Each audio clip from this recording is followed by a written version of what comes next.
Welcome to NOAA's Centennial Anniversary presentation of the 1913 Great Lakes White Hurricane Storm. Today we will be discussing waves. The 1913 storm, also known as the White Hurricane, across the Great Lakes produced blizzard conditions, especially in those lake effect areas. Those areas received up to 20 inches of snow.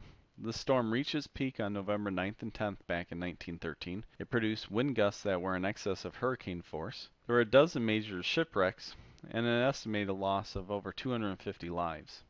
The storm does remain one of the more devastating natural disasters to ever strike the Great Lakes, and because of that, 100 years later, NOAA continues to commemorate the storm of 1913. We'll present a forensic study of the 1913 Great Lakes White Hurricane Storm. In this particular presentation, we will be looking at the wave structure on the Great Lakes as the storm roared through the region. For additional information about how this forensic study was conducted and an overview of the 1913 storm, please view other presentations. The output of the computer model of this forensic study did show where the storm was positioned on the early morning hours of November 10th. This is about the time when the storm reached its peak intensity over the Great Lakes region. Waves will be defined in this presentation and through Weather Service forecast information as significant waves. Those are the average of the highest one-third of the waves.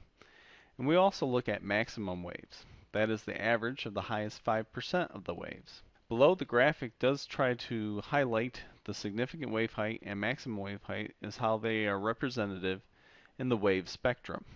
The significant waves occur about every 8 to 10 seconds. The maximum waves will occur about every 3 to 5 minutes. As we look at the waves for the afternoon of November 9th, our surface low pressure was entering Pennsylvania and it was strengthening very quickly. Waves were already 8 to 12 feet on the upper lakes with a maximum over Lake Michigan with a broad area of 12-foot waves. As we move ahead to the evening hours of November 9th, the storm system was rapidly gaining strength over eastern Lake Erie. Waves were increasing on all the Great Lakes.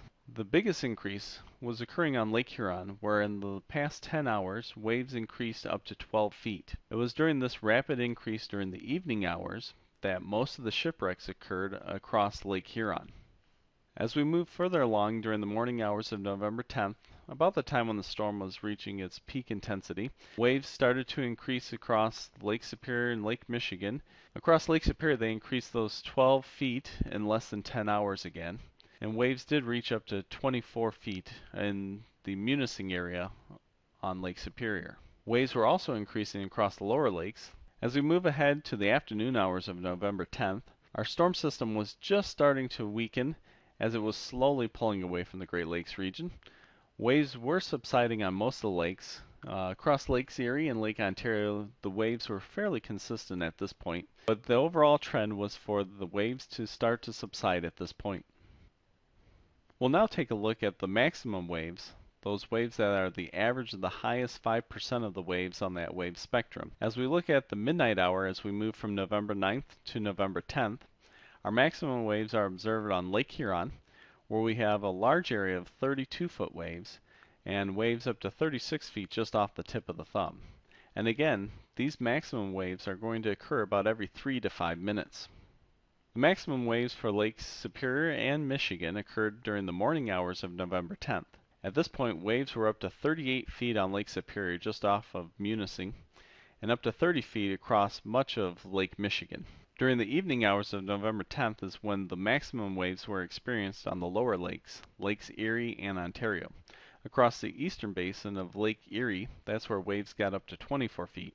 For Lake Ontario, the waves reached a maximum of 18 feet.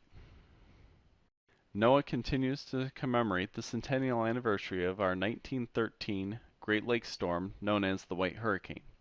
For additional information and a look at additional YouTube presentations, please visit the website below.